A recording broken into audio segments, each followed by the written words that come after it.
So I want to show you the neck strap.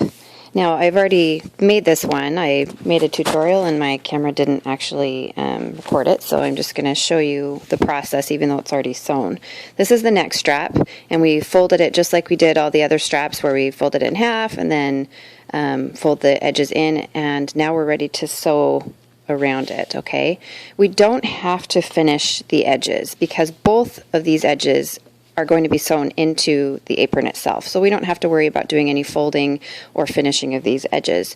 We just need to sew it.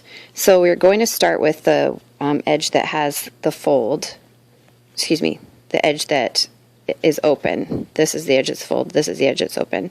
And we want to make sure that we sew that up first. So whenever we start our machine, we're going to make sure that we line up our fabric with the edge of the presser foot. That is our guide.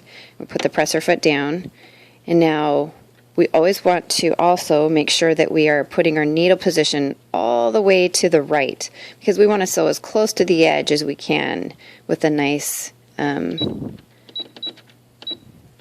stitch. So I'm moving, if you can see my needle is moving all the way to the right, and then I'm going to use this presser foot as a guide and sew backstitch at the edge.